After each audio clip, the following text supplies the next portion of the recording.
हाय बच्चों, वेलकम। आप सबका बहुत बहुत ज़्यादा स्वागत है दृष्टि एसएससी पर।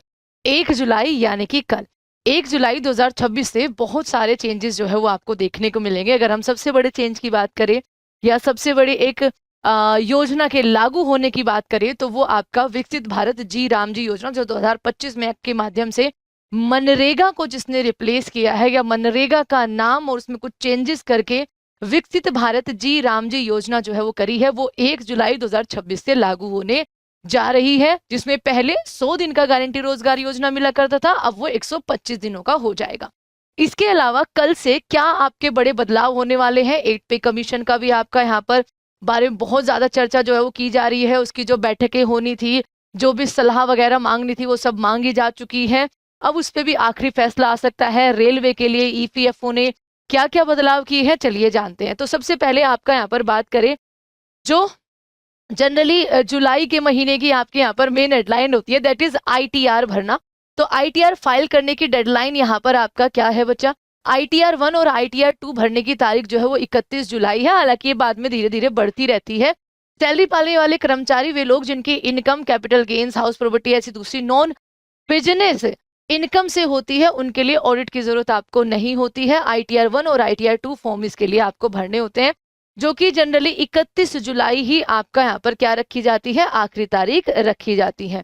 दूसरे चेंज की बात करें, यूपीआई से अब यहाँ पर जो पीएफ होता है, प्रोविडेंट फंड जो होता है, वो निकाला जा सकता है। ये एक बड़ा चेंज है, सुविधा देने के लिए बेसिकली आपका यहाँ पर ये किया गया है। 1 जुलाई से यूपीआई से पीएफ निकालना एटीएम से कैश निकालने जितना आपका यहाँ पर आसान हो जाएगा। कर्मचारी भविष्य निधि संगठन यानी कि ईपीएफओ के जुलाई में अपने नए डिजिटल प्लेटफॉर्म ईपीएफओ 3.0 को लॉन्च करने की उम्मीद है। इस सुविधा के शुरू होने पर ईपीएफओ सब्सक्राइबर यूपीआई के जरिए अपने पीएफ का पैसा जो है वो निकाल पाएंगे। नई व्यवस्था लागू होने के बाद पीएफ का पैसा निकालने में कुछ दिन नहीं बचा, सिर्फ चंद मिनट यहाँ पर लगेंगे। इसमें कई कई दिन कई बार लग जाते हैं और ये प्रोसेस भी बड़ा ही अजीब हुआ करता था। तो अब ये आपका यहाँ पर काफी सुविधाजनक, यानी कि यूपीआई से इसको यहाँ पर लेस कर दिया है। पासपोर्ट बनवाना अभी महंगा हो जाएगा। अभी हाल ही में आपने सुना होगा, पासपोर्ट को लेकर एक बयान भी दिया गया था एक्सटर्नल अफेयर्स ने, मिनिस्ट्री ऑफ एक्सटर्नल अफेयर्स की तरफ से, कि पासपोर्ट आपकी सिटीजनशिप का प्रमाण नहीं है ना। जनरली अभी तक हम यही मानते हुए आए थे कि भैया पासपोर्ट तो चलो आधार नहीं है, मान लिया आधार फेक बनवा लेते हैं, ये करवा लेते हैं, वो करवा लेते हैं, लेकिन इस पासपोर्ट को बनवाने के लिए तो सब कुछ आपका यहाँ पर डेटा एकत्रित करते हैं। आपका पुलिस वेरिफिकेशन होती है, ये होता है, वो होता है, ये डॉक्यूमेंट नहीं है, वो डॉक्यूमेंट नहीं है। उसके बाद भी नागरिकता का प्रमाण भारत में क्या है ये पता नहीं चल पा रहा है ना। आई थिंक आपको क्या लगता है कि जो जन्म प्रमाण पत्र होता है, क्या वो नागरिकता का प्रमाण हो जाएगा? क्या आपको क्या लगता है, बताइए। विदेश मंत्रालय ने 1 दशक के अधिक समय के बाद पासपोर्ट फीस में आपका यहाँ पर बढ़ोतरी करी है। 1 जुलाई से ये नियम आपका लागू हो जाएगा।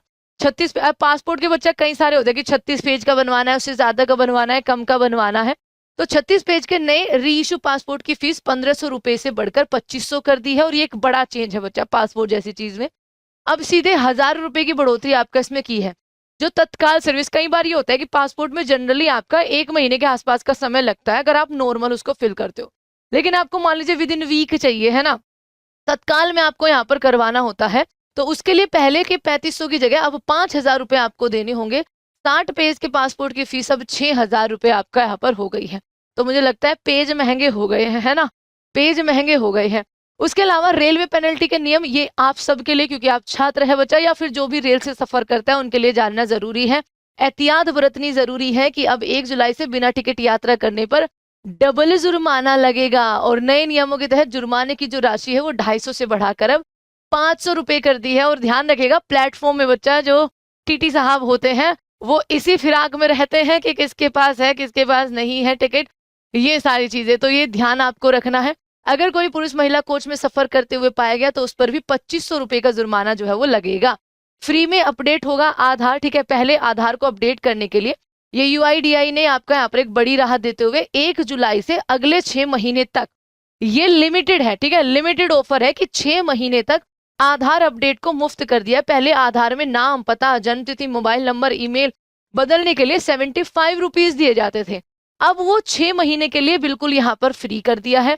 तो ये आपके यहाँ पर कल 1 जुलाई से बच्चा बड़े बड़े जो बदलाव है वो हो जाएंगे। वित्तीय उत्पाद बेचने वाले बैंकों पर आरबीआई का नया नियम जो है वो लागू हो रहा है।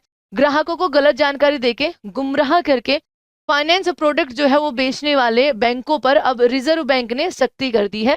1 जुलाई 2026 से लागू हो रही है। नए नियमों के अनुसार यदि किसी ग्राहक को गलत तरीके से कोई प्रोडक्ट, एलआईसी कुछ भी बेच देते हैं बच्चा, लाइफ इंश्योरेंस बेच देते हैं, कुछ भी एफडी करवा लो, ये करवा लो, अपने टारगेट पूरे करने के लिए ग्राहकों को फंसा देते हैं कई बार बैंक। तो अब उन पर रिफंड और नुकसान के मुआवजे का क्या होगा बच्चा, वो ग्राहक जो है वो हकदार होगा। ये आरबीआई ने कहा है, जो कि 1 जुलाई से लागू हो जाएगा।